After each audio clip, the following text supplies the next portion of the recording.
دل سے دعا کیسے اثر کرتی ہے؟ ہو سکتا ہے کسی کے ذہن میں آئے کہ بات تو مولانا صاحب بالکل ٹھیک کر رہے ہیں، میرے لیے بھی سارے دروازے بند ہو گئے ہیں، مگر میرا معاملہ سلجھے گا کیسے، معاملہ بنے گا کیسے؟ ایک صاحب تھے، کافی امیر تھے، اپنا بنگلہ بھی تھا، اپنی گاڑی بھی تھی، اللہ پاک نے بہت دیا تھا۔ شام کو گھر آئے، بچوں کے ساتھ وقت گزارا، کھانا کھایا اور اس کے بعد اپنے بستر پر لیٹ گئے۔ رات ہو گئی تھی، بڑا نرم بستر تھا، ٹھنڈا کمرہ تھا، مگر کروٹ بدلتے جا رہے تھے، نیند نہیں آ رہی تھی۔ اب نیند بھی اللہ پاک کی نعمت ہے، جس کو آ جائے لوگ اس کی بھی قدر نہیں کرتے، پوچھو اس سے جس کو نیند نہیں آتی۔ اب کافی دیر تک کروٹ بدلنے لگا کہ پتہ نہیں کیوں نیند نہیں آ رہی، چلو آج تھوڑی سی فریش ایئر لیتا ہوں، شاید نیند آ جائے۔ گھر سے باہر نکلے، گاڑی سٹارٹ کی اور آگے چلتے رہے اور گھومنے لگے گلیوں میں۔ اچانک ایک مسجد نظر آئی اور مسجد کا دروازہ کھلا نظر آیا، کہ چلو یار ایسے ہی گھوم رہا ہوں، ذرا مسجد کے اندر چلا جاتا ہوں، وضو کر کے کچھ 2 رکعت نفل پڑھ لیتا ہوں۔ مسجد کے باہر گاڑی پارک کی، وضو کیا، مسجد کے اندر داخل ہوئے تو جیسے ہی مسجد کے اندر گئے پوری مسجد خالی، مگر ہلکی ہلکی کہیں سے رونے کی آواز آ گئی۔ رات کو اس وقت کون ہے مسجد میں اور کیوں رو رہا ہے؟ تو دیکھا کہ ایک کونے میں ایک غریب آدمی اللہ کی بارگاہ میں ہاتھ اٹھائے رو رہا ہے اور روتے روتے اللہ کی بارگاہ میں عرض کر رہا ہے کہ اے اللہ، میری بیٹی بیمار ہے، ڈاکٹر نے آپریشن کا کہا ہے، مجھ غریب کے پاس پیسے نہیں ہیں، کہاں سے لاؤں؟ اے رب کریم، تو ہی اسباب بنانے والا ہے، مجھ غریب کی حالت زار پر رحم فرما۔ اس امیر شخص کو سمجھ آ گیا مجھے نیند کیوں نہیں آ رہی تھی، مجھے کہیں بھیجا گیا ہے، میں ڈھونڈتے ڈھونڈتے اسی کے لیے آیا ہوں۔ اللہ اکبر۔ وہ غریب کے پاس گیا، جیب میں جتنی رقم تھی نکال کر اس کو پیش کر دی کہ بھائی یہ لے لو اور میرا یہ کارڈ بھی رکھ لو، کبھی بھی ضرورت پڑے تو مجھ سے بات کر لینا۔ اس غریب شخص بھی کیسا خوددار تھا، اس نے کارڈ واپس دیا کہ مجھے ایڈریس کی ضرورت نہیں ہے، میرے پاس ایک ایڈریس موجود ہے۔ تو کون سا ایڈریس موجود ہے؟ بولا یہ ایڈریس ہے نا، اللہ کی بارگاہ میں آیا، اس نے تمہیں بھیج دیا، جب دوبارہ ضرورت پڑے گی تو بھی اسی کی بارگاہ میں آ جاؤں گا۔ سارے دروازے بند ہو جائیں، میرے کریم کا دروازہ کھلا ہوتا ہے۔ ہمارا پرابلم ہے ہم جاتے ہی نہیں اس کے پاس۔ اچھا اپنا ایک چھوٹا سا ٹیسٹ لے لو نا، تاکہ اندازہ ہو جائے گا آپ کو۔ کبھی بھی آپ کو بیماری ہو، پیٹ میں درد ہو، سر میں درد ہو، پاؤں میں درد ہو، چوٹ لگ جائے، پہلے کون یاد آتا ہے؟ ڈاکٹر۔ ڈاکٹر کے پاس چل، یار بڑا درد ہے، کسی کو معلوم کرو کیسے علاج ہوگا، دوائی۔ میں نہیں کہتا ڈاکٹر کے پاس نہیں جانا چاہیے، لیکن پہلے ہمیں اللہ یاد آنا چاہیے۔ اے اللہ تو شفا دینے والا ہے، کرم کر دے مالک۔ کاروبار میں نقصان ہوا، فیملی میں پرابلم ہوا، واٹ ایور پرابلم، سب سے پہلے ہمیں دنیا والے، سورس ہیں، وکیل، پولیس، یہ یاد آتے ہیں۔ ہونا یہ چاہیے کہ ہمیں خالق کے اسباب کی یہ طرف لو لگانی چاہیے، پہلے اللہ کریم کو پکارنا چاہیے۔ اسباب اختیار کرنا منع نہیں، مگر اسباب کے چکر میں، اس دنیا کے چکر میں ہم بھول گئے اسے کہ جو حل کرنے والا ہے، جو مشکلیں دور کرنے والا ہے، جو اولاد دینے والا ہے، جو مصیبت ٹالنے والا ہے، اس کی طرف جاتے ہی نہیں۔ پورا دن دفتروں کے دھکے کھاتے ہیں، مگر 2 رکعت پڑھ کر اس کی بارگاہ میں سر نہیں جھکاتے۔ دیکھو اللہ کیسے کام بناتا ہے کہ غمگین دل سے، دکھے دل سے، بے قراری کے ساتھ اور پھر توجہ کے ساتھ جب بارگاہ الہی میں دعا کی جاتی ہے نا، تو بڑی بڑی مشکلیں ٹل جایا کرتی ہیں، بڑے بڑے مسئلے حل ہو جایا کرتے ہیں۔ سبحان اللہ، سبحان اللہ۔ قرآن پاک کی ایک سورت ہے سورہ انبیاء، اس مبارک سورت میں کئی انبیاء کرام کا تذکرہ ہے، اس میں بالخصوص انبیاء کرام کا یہ وصف بھی ذکر ہوا کہ اللہ پاک کے پیارے نبی اللہ پاک کی بارگاہ میں دعائیں کیسے مانگتے تھے، کیسے دعائیں کرتے، اور کوئی بھی مشکل آتی تھی تو اللہ کی طرف رجوع لاتے، توجہ اللہ کرتے اور گر گڑا کر بے قراری کے ساتھ اللہ رب العالمین کی بارگاہ میں دعا مانگتے۔ سبحان اللہ۔ حضرت نوح علیہ السلام، آپ نے 950 سال تک لوگوں کو اللہ کی طرف بلایا۔ اب یہ بڑا ان کی زندگی جو ہے نا، بڑا خوبصورت ہمارے لیے میسج بھی ہے۔ 950 سال میں آپ کو پتہ ہے کتنے لوگ ایمان لائے؟ کم و بیش 80 لوگ ایمان لائے۔ کدھر 950 سال اور صرف 80 لوگ ایمان لائے؟ اس میں بڑا درس ہے ہم سب کے لیے کہ اللہ کے نیک بندوں کو بعض اوقات اچھے کاموں میں تکلیف آتی ہے، ہمت نہیں ہارنی ہوتی، ہم تھوڑا سا کوئی نیکی کا کام کریں, کوئی ساتھ نہ دے, بندہ کہتا ہے میں تو کچھ نہیں کرتا, نیکی کا زمانہ نہیں ہے بھائی, ہیں میں تو اللہ کے لیے کر رہا تھا, کوئی ساتھ ہی نہیں دے رہا, فلاں نے تو دل توڑ دیا, فلاں نے ساتھ نہیں دیا. ارے اللہ کے بندو, یہی تو امتحان ہے. آپ استقامت, آپ کا کام کرنا ہے. ہاں, تعداد کو نہ دیکھیں, اللہ کی رضا کو دیکھیں. 950 سال میں لوگوں نے بات نہیں مانی, پھر آپ نے اللہ کی بارگاہ میں جب دعا کی کہ لوگ حضرت نوح علیہ السلام پر تشدد بھی کرتے, برا بھلا بھی کہتے تھے. ایک تو تھا ایمان بھی نہیں لا رہے تھے, اور پھر مارتے بھی تھے, تکلیف بھی دیتے تھے. اللہ تبارک و تعالیٰ کی بارگاہ میں جب دعا کی نا, تو اللہ نے قرآن میں فرمایا فَاسْتَجَبْنَا لَهُ فَنَجَّيْنَاهُ وَأَهْلَهُ مِنَ الْكَرْبِ الْعَظِيمِ. اللہ فرماتا تو ہم نے اس کی دعا قبول کی اور اسے اور اس کے گھر والوں کو بڑی سختی سے نجات دی. اللہ سے دعا مانگی, باقی قوم کے لیے طوفان آیا اور وہ قوم اس طوفان میں غرق ہو گئی. اللہ نے بڑی تکلیف سے حضرت نوح کو نجات دی. کیوں؟ آپ نے دعا مانگی, آپ نے اللہ سے بات کی. حضرت نوح علیہ السلام کی اس دعا کے نتیجے میں کفار پر کیسا سیلاب آیا, سب برباد ہو گئے. اسی طرح حضرت ایوب علیہ السلام پر آزمائش آئی تھی نا, آپ پر طرح طرح کی بیماریاں بھی تھیں, آپ کے بچے بھی دنیا سے چلے گئے, آپ کا کاروبار, آپ کا مال سب برباد ہو گیا. اللہ اکبر, آپ نے اللہ کو کیسے پکارا, اور یہ دعائیں کتنی مقبول ہیں کہ قرآن میں موجود ہیں. بلکہ اس کو تو یاد کر لو, کیا ترجمہ ہے, آنسو آ جائیں گے آپ کی آنکھ میں. حضرت ایوب کہتے ہیں انی مسنی الضر وانت ارحم الراحمین. اس کا ترجمہ سنو کہ بے شک مجھے تکلیف پہنچی ہے اور تو سب رحم کرنے والوں سے بڑھ کر رحم کرنے والا ہے. اگر تکلیف پہنچے تو کیوں دنیا کو پکارنا ہے, کیوں دنیا والوں کے پاس جانا ہے؟ چلو نا اس کے دربار میں چلتے ہیں جس سے تکلیف دور کرنی ہے. حضرت ایوب علیہ السلام نے رب کو پکارا نا, انی مسنی الضر وانت ارحم الراحمین. یہ وہ دعا ہے جو قبول ہے, یہ وہ دعا ہے جس کے صدقے میں حضرت ایوب کو شفا بھی دی گئی اور ساری مال دولت اولاد واپس عطا کر دی گئی. اگر آپ بھی کسی پریشانی میں ہیں, آپ بیماری میں ہیں, آپ قرضے میں ہیں, آپ مصیبت میں ہیں, آؤ نہ رب سے حضرت ایوب کے انداز میں دعا مانگتے ہیں نا. اچھا, یہ دعا اللہ نے ہمیں سکھانے کے لیے تو قرآن میں عطا فرما دی نا کہ میرے بندو میرے دربار میں مانگنا ہے تو یوں ہی مانگ لو جیسے میرے نبی نے مانگا ہے. اللہ اکبر. علماء کہتے ہیں یہ بڑی دلاسا دینے والی دعا ہے, یہ بڑی مشکلوں کو ٹالنے والی دعا ہے, یہ تکلیفوں میں کام آنے والی دعا ہے. ترجمہ تو دیکھو نا, یعنی اللہ کے سامنے اپنا مسئلہ پیش کر دیا آپ نے کہ بے شک مجھے تکلیف پہنچی ہے اور تو سب رحم کرنے والوں سے بڑھ کر رحم کرنے والا. اے اللہ بیمار ہوں, اے اللہ پریشان ہوں, اے اللہ قرضے میں ہوں, کہو نا رب سے مجھے تکلیف پہنچی ہے, مجھے ستاتے ہیں لوگ, مجھے تکلیف دیتے ہیں, مجھے پریشان کرتے ہیں لوگ, اور تو سب رحم کرنے والوں سے بڑھ کر رحم کرنے والا. اور جب آپ نے دعا کی تو دعا کیسے قبول ہوئی, یہ بات بھی رب نے قرآن میں ارشاد فرمائی سورہ انبیاء میں, فَاسْتَجَبْنَا لَهُ فَكَشَفْنَا مَا بِهِ مِن ضُرٍّ وَآتَيْنَاهُ أَهْلَهُ وَمِثْلَهُمْ مَعَهُمْ رَحْمَةً مِّنْ عِنْدِنَا وَذِكْرَىٰ لِلْعَابِدِينَ. اللہ قرآن میں فرماتا تو ہم نے اس کی دعا سن لی, تو ہم نے دور کر دی جو تکلیف اسے تھی, ہم نے اسے اس کے گھر والے اور ان کے ساتھ نہیں اور عطا کیے, اپنے پاس سے رحمت فرما کر اور بندگی والوں کے لیے نصیحت ہے. حضرت زکریا, اللہ اکبر, آپ بڑی عمر ہو گئی, آپ کی بڑھاپے تک پہنچ گئے, آپ کی اولاد نہیں تھی, آپ کی زوجہ بھی بانجھ تھی. آج کل ڈاکٹر کہہ دیتے ہیں نا کہ اولاد نہیں ہو سکتی, ہم ڈاکٹروں کی بڑی مانتے ہیں. ارے ڈاکٹر کچھ بھی کہہ دے, ان اللہ علی کل شیء قدیر, میرا رب جو چاہے وہ کرنے پر قادر ہے. اپنی آنکھوں سے دیکھا ہے, آپ نے بھی دیکھا ہوگا, کسی کو ڈاکٹر کہتے ہیں جناب کوئی مرض نہیں ہے, 100% فٹ ہے, 2 دن بعد دنیا سے چلا جاتا ہے. کیسے مرا ڈاکٹر کو بھی پتہ نہیں, موت آ گئی نا. اور کبھی ڈاکٹر کہتے ہیں 3 دن کا مہمان ہے, شاید اس ڈاکٹر کا انتقال ہو جاتا ہے, وہ بندہ پھر بھی زندہ گھوم رہا ہوتا ہے. اللہ کی شان ہے, ڈاکٹر ہے, وہ اپنی سائنس چلائیں, مگر یہ نہ سمجھو کہ جو اس نے کہہ دیا یہ آخری ہے. قدرت میرے رب کی ہے, شان میرے رب کی ہے, وہ ہر چاہے پر قادر ہے, اس پر بھروسہ تو رکھو نا. حضرت زکریا عمر بھی زیادہ ہو گئی, عورت بھی بانجھ ہے, مگر اللہ سے کیا دعا کر رہے ہیں. یہ بھی علماء فرماتے جو بے اولاد ہیں ان کے لیے مجرب دعا ہے, قرآنی دعا ہے. یاد تو کرو نا قرآن کی دعائیں, کیا دعا کی تھی آپ نے, اور مانا تو دیکھو اس کا, ہائے ہائے کنیکٹیوٹی تو دیکھو نا.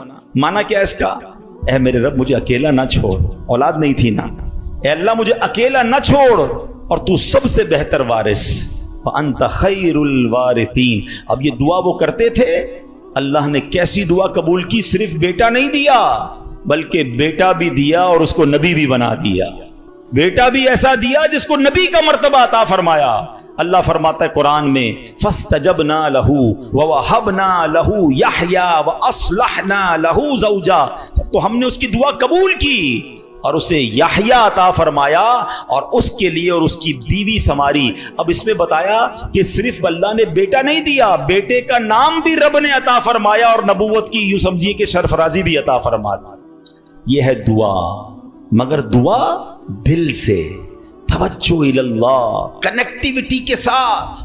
پھر دیکھو کیسے کام بنتے ہیں, پھر دیکھو کیسے مصیبت ٹلتی ہیں. اللہ پاک خود فرماتا ہے وَيَدْعُونَنَا رَغَبًا وَرَهَبًا وَكَانُوا لَنَا خَاشِعِينَ. اور ہمیں پکارتے تھے امید اور خوف سے اور ہمارے حضور گر گڑاتے ہیں. پتہ چلا کہ گر گڑانا, توجہ کے ساتھ, خوف بھی ہو امید بھی ہو, پھر یہ کام بن جاتے ہیں. حضرت یونس پر کیسی آزمائش آئی تھی.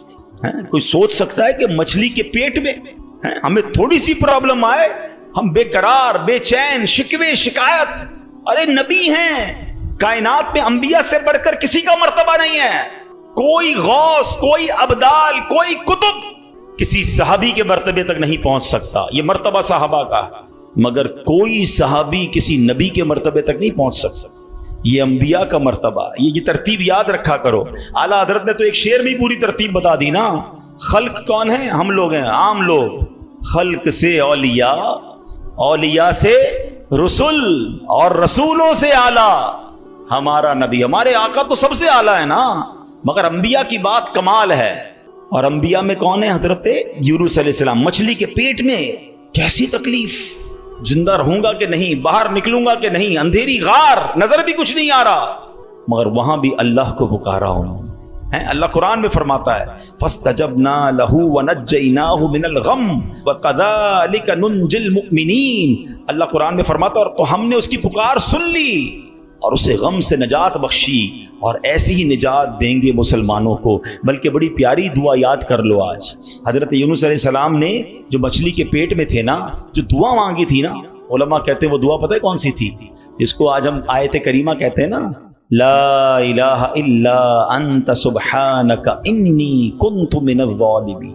یہ چابی ہے, ہاں یہ مصیبت کے تالے کی چابی ہے. یہ کمال کی دعا ہے. اور یہ آپ نے دعا کی اور اللہ نے مچھلی کے پیٹ سے آپ کو نجات عطا فرما دی, پھر سے قوم بھی عطا فرما دی, سرداری بھی عطا فرما دی. تو یہ دعائیں ہیں جو بے قراری میں, مصیبت میں رب کو پکارا گیا. اللہ اکبر. تو اے میرے پیارے اسلامی بھائیوں, اللہ کرے کہ ہم اپنے رب کو پکارنے والے بن جائیں, صحیح طریقے سے دعا کرنے والے بن جائیں. ذرا دیکھو نا میرے پیارے اسلامی بھائیوں, ہماری زندگی میں کتنے مسائل ہیں. کبھی کبھی ہمارے معاملات بڑے اٹک جاتے ہیں. اب کسی کو پیسوں کی ضرورت ہے, قرضے کی ضرورت ہے, اب جناب سارے دروازے بند ہو جاتے ہیں. اور اب کسی بھائی سے امید بندہ لگاتا ہے, آخری وقت میں وہ بھی منع کر دیتا ہے. سیٹھ صاحب پر نظر پڑتی ہے, وہ بھی معذرت کر لیتے ہیں. دوست احباب سے پوچھتے ہیں, وہ بھی جواب نہیں دیتے ہیں. سب دروازے بند ہیں, کوئی امید باقی نہیں بچتی. بندہ مایوسی کی طرف جانے لگتا ہے. مگر جب سب دروازے بند ہو جائیں تو ایک امید باقی رہتی ہے. ایک دروازہ اس وقت بھی باقی رہتا ہے, اللہ اکبر, بادشاہوں کے دروازے بند ہو جاتے ہیں مگر میرے رب کریم کا دروازہ کبھی بند نہیں ہوتا. لوگ ساتھ چھوڑ دیتے ہیں, بھائی بھائی سے دامن چھڑاتا ہے, لیکن اللہ پاک اپنے بندوں کو مایوس نہیں کرتا. بلکہ یہ تو ایسا دروازہ ہے کہ نیکوکار آئے تو بھی نوازا جاتا ہے, گناہگار آئے تو اسے بھی نواز دیا جاتا ہے. تو کریم ہی جو ٹھہرا تو کرم کے کیا ٹھکانے, تو کریم ہی جو ٹھہرا تو کرم کے کیا ٹھکانے, تو نوازنے پہ آئے تو نواز دے زبانے. ایک اور واقعہ سنو. ایک بہت مشہور ڈاکٹر تھا, میں نے واقعہ کتاب میں پڑھا. مثال کے طور پہ اس کا نام ڈاکٹر احمد تھا. ساری زندگی اس نے بڑے آپریشن کیے, اس کا بڑا نام تھا. اب حکومت نے اعلان کیا کہ اس کو گولڈ میڈل دینا ہے, لائف ٹائم اچیومنٹ ایوارڈ. پوری زندگی اتنا کام کیا اس ڈاکٹر کو ملک کے دارالحکومت میں بلایا جائے گا اور ایک بڑی تقریب ہوگی اور اس کو گولڈ میڈل دیا جائے گا. ڈاکٹر بڑا خوش, اتنا بڑا ایوارڈ ملنے والا ہے. ڈاکٹر صاحب نے فلائٹ بک کی جہاز میں بیٹھے، جیسے ہی جہاز اڑا تو کچھ دیر کے بعد جہاز موسم خراب ہو گیا اور جہاز میں کوئی پرابلم ہو گئی، تو جہاز کو راستے میں کسی چھوٹے سے ایئرپورٹ پر اتار لیا گیا۔ ڈاکٹر صاحب جہاز سے نکل کر عملے کے پاس جاتے ہیں کہ بھائی کب جہاز اڑے گا، میری تو وہاں بہت اہم تقریب ہے اور سارا پروگرام میرے لیے سجایا گیا ہے، میں چیف گیسٹ ہوں، مجھے گولڈ میڈل ملے گا، بتائیں دوبارہ جہاز کب اڑے گا؟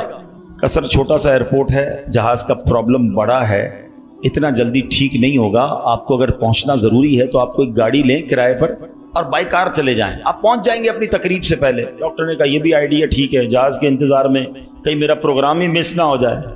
ڈاکٹر صاحب نے گاڑی بک کی، رینٹ کار لی، جیسے ہی راستے میں گئے تو زبردست بارش، آندھی طوفان، اس اندھیرے میں، اس آندھی طوفان میں ڈاکٹر صاحب راستہ بھول گئے اور کسی مین ہائی وے سے نکل کر گاؤں کے روڈ پہ چڑھ گئے۔ بہت دیر تک راستے میں، اب بھوک بھی لگ رہی، کھانا بھی نہیں کھایا، اندھیرا گپ، بارش ہو رہی ہے۔ اچانک ایک چھوٹا سا گاؤں میں گھر نظر آیا جس میں ایک بلب جل رہا تھا۔ ڈاکٹر صاحب نے کہا اب تو حالت ایسی ہو گئی، دروازہ کھٹکھٹایا، ایک بوڑھی عورت نے دروازہ کھولا، کب ماں جی کچھ کھانے پینے کو ملے گا، بہت بارش ہو رہی، کہا بیٹا اندر آ جاؤ۔ وہ اندر چلا گیا، ماں جی نے بڑی محبت سے اسے پانی بھی دیا، کچھ کھانے کو بھی دیا، تھوڑی سانس میں آئی تو ڈاکٹر نے دیکھا کہ برابر پہ بستر پر ایک نوجوان لیٹا ہوا تھا۔ اب ماں جی یہ کون ہے؟ کہا بیٹا میرا بیٹا ہے۔ کیا ہو گیا اسے؟ کہا اس کو بہت بڑی بیماری ہے۔ ماں جی علاج کیوں نہیں کرواتی؟ ماں جی کہتی میں نے گاؤں کے ڈاکٹر کو دکھایا ہے، ڈاکٹر کہتے ہیں ہمارے وطن میں ایک ہی ڈاکٹر ہے جس کا نام ڈاکٹر احمد ہے، وہی اس کا علاج کر سکتا ہے، مگر بیٹا میں غریب ماں ہوں، میں اپنے بیٹے کو کہاں سے ڈاکٹر احمد کے پاس لے جاؤں، نہ پیسے ہیں نہ کرایہ ہے، بس روز اللہ سے دعا کرتی ہوں اے اللہ تو کارساز ہے، میرے بیٹے کو شفا دے دے یا ڈاکٹر احمد کے پاس پہنچا دے۔ ڈاکٹر احمد رونے لگا، کہتا ہے ماں جی میں ہی ڈاکٹر احمد ہوں اور اللہ نے مجھے تیرے گھر پہ بھیج دیا ہے۔ جہاز کا خراب ہونا، چھوٹے ایئرپورٹ پر اترنا، رینٹ کار لینا، راستہ بھول جانا، کسی اور گھر پہ نہ رکنا، اسی جھونپڑی کے کنارے پر رکنا اور اس گھر میں جانا اور اس مریض کا علاج کرنا، اب بھی نہیں مانو گے؟ ان اللہ علی کل شیء قدیر، میرا رب جو چاہے وہ کرنے پر قادر۔ بس ہمارا بھروسہ ہل جاتا ہے، ہم سمجھتے ہیں دنیا والے ساتھ دیں گے، ہم سمجھتے ہیں دنیا والے مسئلہ، ارے دنیا والے تو دکھ ہی دکھ دیتے ہیں، اپنا پرابلم بتاؤ تو ہنستے ہیں، ہم سے کہتے فکر نہ کرو، دوسروں کو بتاتے ہیں دیکھو اس کا یہ مسئلہ ہے، یہ فلاں کام کے لیے آیا تھا، اتنی بڑی بڑی باتیں کرتا ہے، اس کا یہ مسئلہ ہے، ہمارے مسئلے کو انجوائے کرتی ہے دنیا، کون ساتھ دیتا ہے آج؟ مگر جو ہمارے عیبوں پر پردہ ڈالنے والا، جو ہمیں بچپن سے لے کر آج تک نوازنے والا، جو ہمارے گناہ ہونے کے باوجود ہمیں عطا کرنے والا ہے، وہ ہمارا رب کریم ہے۔ ارے جو ہماری ماں سے زیادہ ہمیں چاہنے والا ہے، ہم اسے کیوں نہیں پکارتے، اس کی طرف توجہ کیوں نہیں کرتے؟ حالانکہ اس کی رحمت تو اس کے دروازے کھلے ہوئے ہیں، وہ تو دینا چاہتا ہے، مگر کاش جو توجہ ریکوائرڈ ہے، جو دل سے دعا مانگنا ہے، وہ اللہ مجھے اور آپ کو نصیب فرما دے، اور پھر اللہ کو پکارے نا۔ میں نے کہا نا گناہ گاروں کا بھی وہ رب ہے، وہ نیکوں کا رب تو ہے، وہ گناہ گاروں کو کیسے نوازتا ہے۔ ایک اور واقعہ سن، عیون الحکایات، یہ بڑی پیاری کتاب ہے مکتبۃ المدینہ سے، اگر آپ اسے لیں گے تو اس میں بڑی زبردست واقعات موجود ہیں۔ ماجرا یہ ہے کہ حضرت بکر بن عبداللہ فرماتے ہیں کہ پچھلی قوموں میں ایک بہت سرکش، غیر مسلم اور ظالم بادشاہ تھا، وہ اللہ پاک کی نافرمانی میں حد سے بڑا ہوا تھا۔ ایک مرتبہ ایک جنگ میں بادشاہ کو گرفتار کر لیا گیا، اب اتنا ظالم تھا کہ جنہوں نے گرفتار کیا تھا انہوں نے کہا اب اس ظالم بادشاہ کو تو تڑپا کے مارنا ہے۔ طے یہ پایا کہ اس کو ایسا کرو کہ تانبے کی ایک دیگ میں ڈالتے ہیں اور اس کو اونچی جگہ پر لٹکاتے ہیں اور نیچے آگ جلاتے ہیں تاکہ یہ جل بھون کر مر جائے۔ ایسے ہی کیا گیا، تانبے کی دیگ بنائی گئی، نیچے آگ لگا دی گئی۔ اب آہستہ آہستہ جو ہے وہ دیگ گرم ہوئی، بادشاہ کی حالت خراب، پوری دیگ گرم ہو جائے تو جسم جھلسنے لگا۔ اس نے پہلے تو جھوٹے خداؤں کو پکارا، مگر جس ساری زندگی جن کے آگے پیشانی رگڑی تھی انہوں نے کیا جواب دینا تھا؟ کسی نے کوئی جواب نہیں دیا، کوئی مدد نہیں آئی۔ اللہ اکبر، اب جب سب امیدیں ٹوٹ گئی نا، سب اس کو پتہ چل گیا کہ اب میرا آخری وقت آ گیا، اب میں گیا، اب میں مارا جاؤں گا۔ تو اب یہ بادشاہ جو تھا مسلمان نہیں تھا، اس نے مسلمانوں کے رب یعنی خداوند قدوس کو پکارنا شروع کر دیا۔ وہ کہتا ہے یا اللہ یا رحمان یا رحیم، مدد فرما دے، اور بلند آواز سے لا الہ الا اللہ پڑھنا شروع کر دیا۔ اب بادشاہ نے اس مشکل گھڑی میں اللہ سے توبہ بھی کی کہ اللہ مجھے معاف کر دے اور بس مجھے بچا لے، اب میں تیری عبادت کروں گا، اب تک جو کیا مجھے معاف کر دے۔ بلند آواز لا الہ الا اللہ، اس دیگ میں بیٹھا ہوا ہے، نیچے آگ لگی ہوئی ہے۔ دیکھو کریم نے اس کی پکار کیسے سنی کہ بارش برسنا شروع ہو گئی۔ جیسے بارش برسی تو وہ آگ بجھ گئی، تو وہ گرمی تو آلموسٹ ختم ہو گئی، لیکن پھر اتنی تیز ہوا چلی کہ وہ دیگ رسیاں توڑا کر دیگ ہی اڑنے لگی۔ اچھا وہ بادشاہ لا الہ الا اللہ لا الہ الا اللہ کی آوازیں بلند کر رہا ہے اور دیگ اڑ رہی ہے۔ اب دیگ اڑتے اڑتے اڑتے غیر مسلم قوم کا جو قبیلہ تھا وہاں جا کے پہنچ گر گئی۔ اب جب وہاں گئی تو لوگ حیران کہ یہ کیسی دیگ ہے جو اڑتے ہوئے آ رہی ہے، اور اس میں ایک بندہ بیٹھا ہوا ہے وہ لا الہ الا اللہ لا الہ الا اللہ پڑھ رہا ہے۔ تو جب وہ غیر مسلم قریب آئے تو اس بادشاہ نے باہر نکل کر اپنا واقعہ سنایا کہ سنو، میں غیر مسلم تھا، اپنے اللہ کے سوا جھوٹے خداؤں کی پوجا کرتا تھا، میں نے کلمہ پڑھا، اللہ نے اس مصیبت سے نکال دیا اور مجھے یہاں پہنچا دیا، پورا گاؤں کلمہ پڑھ کر مسلمان ہو گئے۔ اللہ کی جو نا قدرت کے نظارے ہیں، اللہ ایسے نکالتا ہے بندے کو کہ سمجھ بھی نہیں آتی۔ بات وہی ہے کہ دل سے اسے پکارنا ہے، مگر دل سے گر گڑا کر توجہ کے ساتھ فوکس کے ساتھ، پھر دیکھو آپ کی مشکلیں کیسے ٹل جاتی ہیں۔ تو اللہ کرے کہ ہم پیارے آقا علیہ الصلوۃ والسلام کی سنت پر عمل کرنے والے بن جائیں۔ ایک بار خود نبی پاک کے ساتھ بڑا حیران کن واقعہ پیش آیا۔ یہ 3 ہجری غزوہ غطفان کا موقع تھا۔ پیارے آقا علیہ الصلوۃ والسلام صحابہ کرام کو لے کر سفر پر روانہ ہوئے۔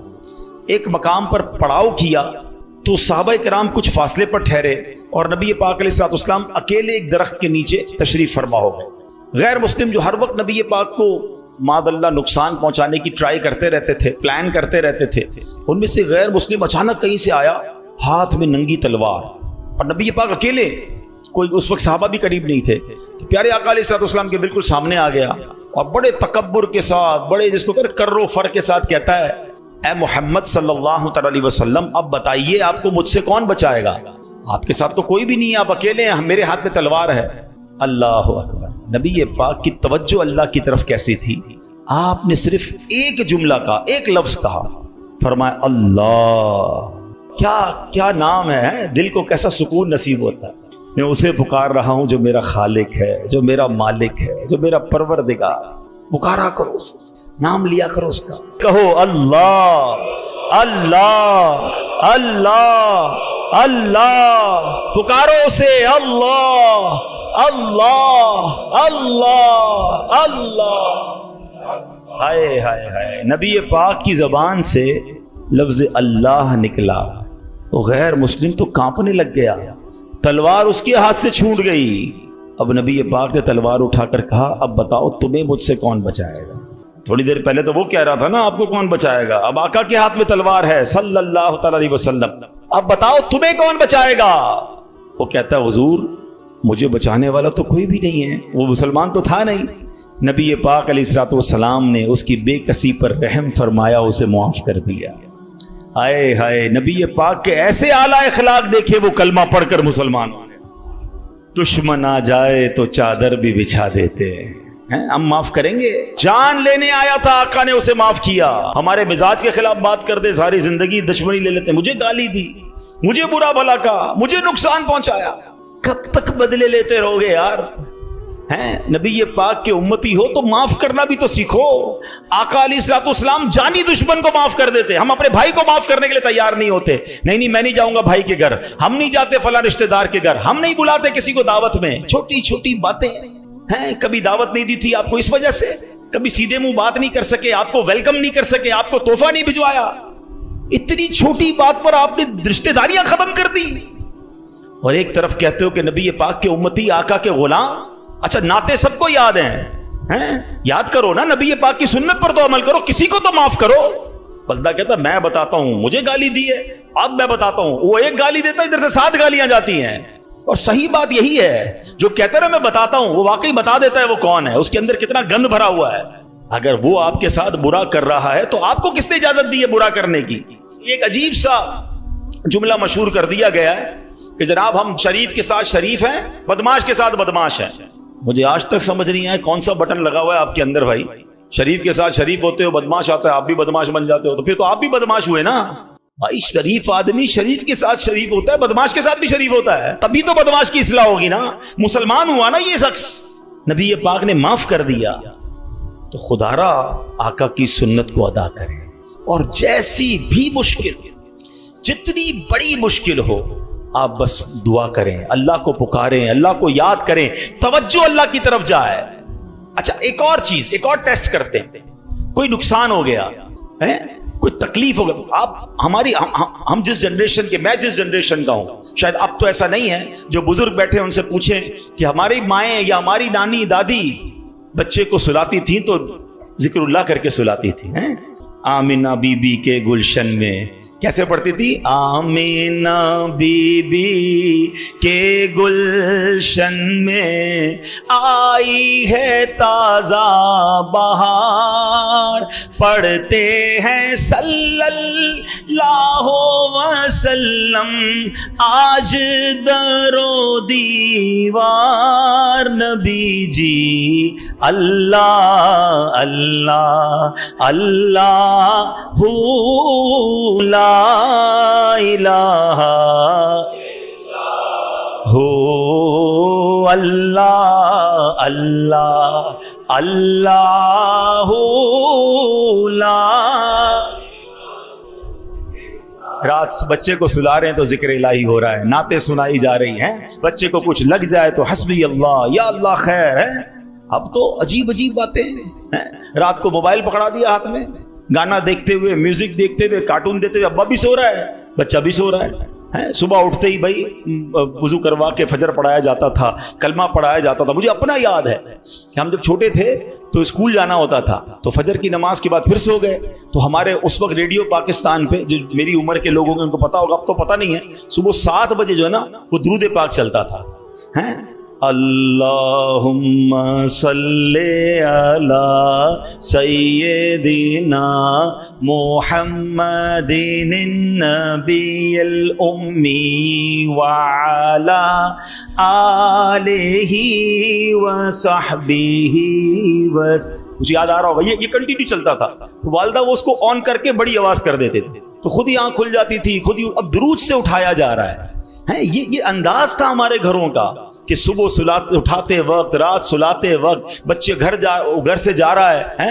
اللہ رسول کے حوالے، غوث پاک کے حوالے، یعنی ہماری ٹریننگ اس طرح ہوتی تھی کہ بات بات پر اللہ کا ذکر، اللہ کے رسول کا ذکر۔ اب تو کوئی تکلیف ہو، پتہ نہیں انگریزی میں پتہ نہیں کیا کیا آوازیں نکال رہے ہوتے ہیں، معاذ اللہ گالیاں منہ سے آ رہی ہوتی، لیکن ہے ہی نہیں، پہلے تو زبان سے یا اللہ خیر، فوراً ذکر الہی، یعنی ہماری ٹریننگ یہ ہوا کرتی، اور ہونی بھی یہی چاہیے مسلمان کی، کہ ہم تکلیف میں بھی۔ اچھا پھر ایک اور عجیب بات پتہ ہے کیا ہے، چلیں اب میں دوسری طرف لے آتا ہوں اپنی گفتگو کو، کہ تکلیف میں تو ہم اللہ کو یاد کرتے ہیں، پھر تکلیف ختم ہو جائے تو پھر کہاں چلے جاتے ہیں؟ اچھا بعض اوقات پتہ ہے کہ اچانک مسجد میں کوئی نیا آدمی نظر آنے لگتا ہے نا، ٹوپی بھی پہنی ہوئی، ہاتھ میں تسبیح بھی ہے، خیر تو یہ کدھر سے آیا ہے، اور 5 نمازیں بھی پڑھ رہا ہے، بعض اوقات نماز سے بھی پہلے آ جاتا ہے، پھر پوچھو خیر تو ہے، بس وہ والدہ ہاسپٹل میں ہے یا فلاں پرابلم ہے، بہت اچھی بات ہے، میں خدا نہ خواستہ ڈسکریج نہیں کر رہا، مگر ادھر وہ پرابلم دور ہوئی، ادھر مریض ٹھیک ہوا، ادھر مسئلہ حل ہوا، وہ بندہ ہی غائب ہو گیا مسجد سے، تو یہ کیا ہے؟ ہم خوشی میں بھی اللہ کے بندے ہیں، ہم غم میں بھی اللہ کے بندے ہیں، ہم غموں میں بھی اسے پکاریں، ہم خوشی میں بھی اسے یاد رکھیں۔ اور یہ بات میں نہیں کہہ رہا، یہ اللہ کریم نے قرآن مجید فرقان حمید میں ارشاد فرمایا، اور یہ کافروں کی عادت اللہ نے ارشاد فرمائی۔ سنو، اللہ قرآن میں فرماتا ہے وَإِذَا مَسَّ الْإِنسَانَ الضُّرُّ دَعَانَا لِجَنبِهِ أَوْ قَاعِدًا أَوْ قَائِمًا، اللہ فرماتا ہے اور جب آدمی کو تکلیف پہنچتی ہے تو لیٹے ہوئے اور بیٹھے ہوئے اور کھڑے ہوئے ہر حالت میں ہم سے دعا کرتا ہے۔ بہت اچھی بات ہے، مگر آگے کیا ہوا؟ اللہ فرماتا ہے پھر جب ہم اس کی تکلیف دور کر دیتے ہیں تو یوں چل دیتا ہے گویا کبھی کسی تکلیف کے پہنچنے پر ہمیں پکارا ہی نہیں تھا، یاد ہی نہیں رہتا اللہ کا گھر۔ سچ بتاؤ ایسا ہم نہیں کرتے؟ پرابلم ہو تو گھر میں قرآن خوانی کراؤ، درود پاک کا ختم کرواؤ، امام صاحب کے پاس چلتے ہیں، دعا کرواتے ہیں، ذرا مسجد میں دعا کروانی ہے۔ ارے بھائی دعا کر دی، تمہارا مسئلہ حل ہو گیا، اب گئے کدھر؟ یہ اللہ پاک سے کیا تعلق بنا رہے ہو؟ ایسا نہ کریں، دیکھیں آپ اپنے اپنے انداز میں سمجھیں، میں بلا تمثیل سمجھا رہا ہوں۔ کوئی بندہ وہ ہے جو آپ سے جب ملتا ہے اپنے مطلب کے لیے ملتا ہے، بلکہ ایسے بھی لوگ ہوتے جب باتیں سمجھ آ جاتی ہے یار کوئی کام ہی لے کر آیا ہوگا، اس کا کوئی مسئلہ اٹکا ہے نا تو آج چہرہ دکھایا ہے، تو اس بندے کی کیا عزت ہوتی ہے آپ کے پاس۔ اور ایک بندہ ہے جو روز ملتا ہے، محبت کرتا ہے آپ سے آپ کے پاس آ کے بیٹھتا ہے، کبھی کبھی مسئلہ بھی بیان کر دیتا ہے، لیکن مسئلہ نہ بھی ہو تو آپ کے پاس ضرور آتا ہے، وہ دوست ہوتا ہے نا۔ فرق ہے نا، ایک مطلب کے وقت تمہارے پاس آتا ہے، ایک روز تمہارے ساتھ پاس آتا ہے۔ اب بلا تمثیل سمجھو، جو مطلب کے وقت اللہ کی بارگاہ میں جا رہا ہے، جو کسی مشکل کے وقت تو رب کے پاس جاتا ہے، اور جیسے ہی رب اپنے کرم سے مشکل آسان کر دے وہ غائب ہو جاتا ہے، تو ایسا نہ کیا کرو۔ اللہ کے گھر میں آیا کرو، مسجدوں میں بیٹھا کرو، نمازوں کی پابندی کیا کرو، اور اللہ کو ہر حال میں پکارا کرو، پھر دیکھو وہ رب کریم آپ کی کیسی مشکلیں آسان فرمائے گا۔ اور ہمارے اسلاف تو کس طرح اللہ کو غم میں یاد کیا کرتے۔ اللہ اکبر۔ ایک بار بڑا خوبصورت واقعہ پھر انشاءاللہ اپنا بیان میں ختم کرتا ہوں۔ ابو الحسن سری سقطی رحمت اللہ تعالی کا واقعہ۔ آپ کی خدمت میں ایک مرتبہ آپ کی ایک پڑوسن آئی اور عرض کرتی کہ اے ابو الحسن، رات میرے بچے کو سپاہی اٹھا کر لے گئے اور وہ اسے بڑی تکلیف دیں گے، آپ کچھ کیجئے، میرے بیٹے کے لیے سفارش کیجئے۔ پڑوسن کی فریاد سن کر سیدنا ابو الحسن نے کیا کیا، جانماز بچھائی یا کھڑے ہوئے اور خشوع و خضوع کے ساتھ نماز شروع کر دی۔ اب پڑوسن کہہ رہی میں ان سے سفارش کرانے آئی ہوں، بچہ میرا جیل میں ہے، پتہ نہیں کتنی